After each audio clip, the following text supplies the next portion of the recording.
What's going on, everybody? Welcome to the channel. Today I have for you Patagonia's PCU Level 4 Windshirt. So PCU stands for Protective Combat Uniform. And we're going to start kind of delving into the whole military's uniform layering system as we get close to winter. So right now it's October 16th, and I'm going to pretty much try and start off with the wind layers. And then as we get further out of fall and into winter, go from the wind layer to the base and mid layers, and then further on from there, most likely to the shell layers and your insulator layers. But anyways, so for now, we're going to start off. I have a couple different wind shirts we're going to go over. This is Patagonia's. I have the one by Orc Industries. I've got a couple other ones as well we'll go over, and then a couple wind pants that I have. Anyways, let's get right into it. So this is Patagonia's version. This one is made of 100% nylon. I'd show you on my tag up here, except it's been pretty used and abused. There's not much that you can actually make out or read on there.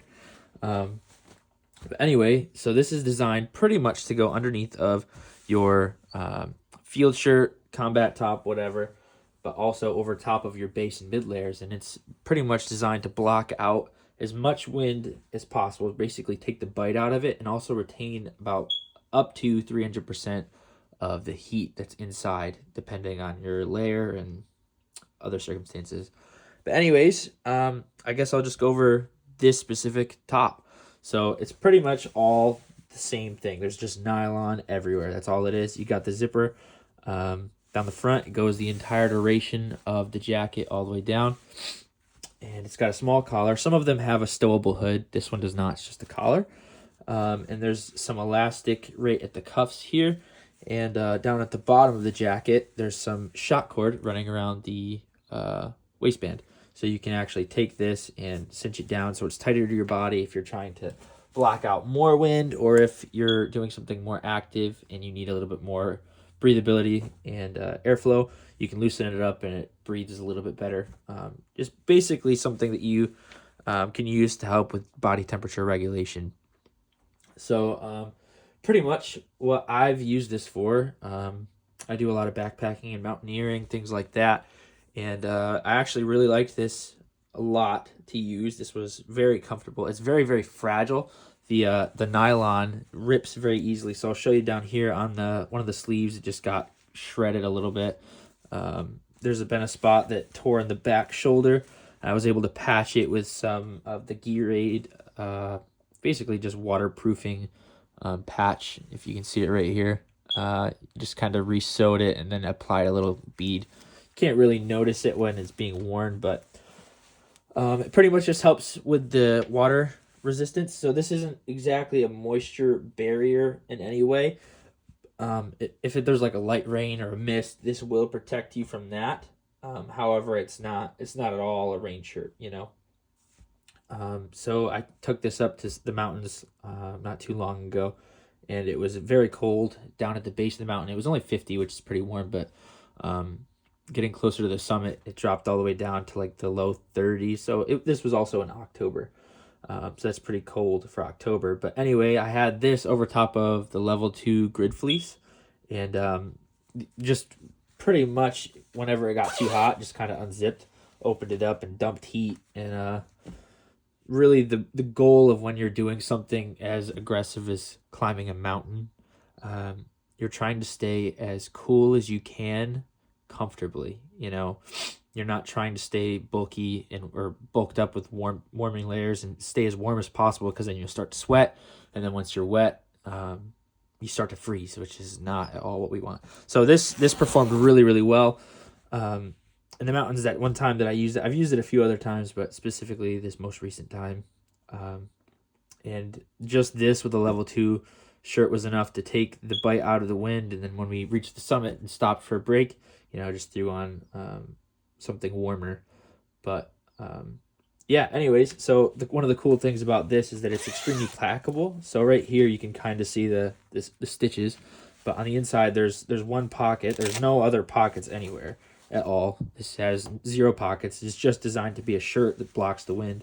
But anyways, there's a pocket here that this entire shirt will fold right up and into. So you can take it and roll it right up inside. I'll do this for you real quick. It doesn't take long. Here we go. So it's all inside of here. You can do it like this or the other way. But anyway, yeah, it's all rolled up now.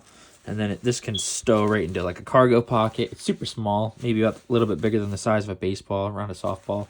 But anyway, it packs super easily. So it's great when you're doing like a long movement and you want to have it on.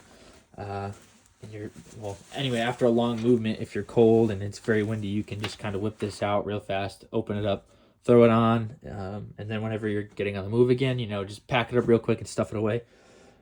But yeah, it's pretty good piece of equipment. The wind layer is very, very effective, especially in a very, very windy environment, especially during the winter and the late fall, when the wind has a real bite to it. Having this underneath of your outer layer can really help you retain that heat that the wind would cut right through your garment and take away.